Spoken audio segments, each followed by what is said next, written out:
MLB.com's Brittany Ghiroli wrote an interesting story about the family life of Mike Wright. Gary Thorne is with Brittany Ghiroli. Britt, regarding Mike Wright, an interesting story that you wrote regarding not just him but his family. Tell us about it.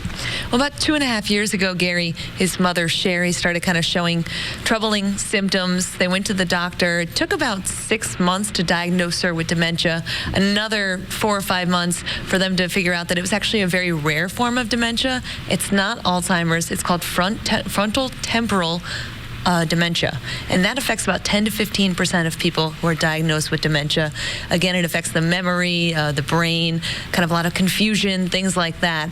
And when Mike Wright made it up here last year, he wasn't making minor league money anymore. As soon as he got that big league paycheck, he called home, called his sister Tiffany, who is kind of the primary caretaker of Sherry right now because she can't work or can't drive, transferred a big lump sum. And it's really a cool story because every start Mike Wright had, every game that he was up here last year, his family felt the effects of every single one. Does his mom understand what's going on and the success he's having and what he's doing? A little bit. She has good days and she has bad days, but what was really cool to hear was that last year when Mike Wright was up here for that debut, Sherry was able to turn to Tiffany and say, this is it. This is his dream. And the fact that she was not only able to recognize how important this moment was, but also with this disorder, it affects your speech. So she was able to put together a complex thought and very eloquently say it. So it was a huge, huge moment for this family. And Tiffany almost cried when she was recanting this story to me. And it's really, really special. And that whole family, Tiffany, their father Dennis, and Sherry will be here tonight for this cold, cold game. I wonder, now you've had to take us a little behind because you talked with Mike, obviously, about this. Dealing with this for anybody's got to be extraordinarily difficult. And here's someone who's trying to make a living, moving up to the level he wants to be at. What was your sense of how he's dealing with this? I think at first it was really tough for him because he's not there at all.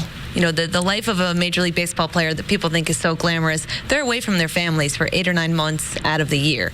I think when he got that paycheck, he realized, hey, I can help. There are still things I can do. And, of course, he's there in the off season, you know, doing stuff for the roof and doing the yard work and things like that. But I think he's really kind of matured. And he's only 25, Gary. And he said last year he got to the big leagues and he kind of didn't know what to do after that. He said, I'm in the big leagues. This winter, he talked to his mom. He really got inspired by how happy she was that he had achieved that dream. And he said, you know, my family made it to the big leagues, not just me. How can I possibly ever be stressed? Now he just wants to go out there and he just wants to have fun. He goes on the mound tonight. Can he put that aside? Does he need to put it aside in order to go out there and pitch? I don't know if he needs to put it aside, but I think he's really done a good job of taking that stress and turning it into something positive.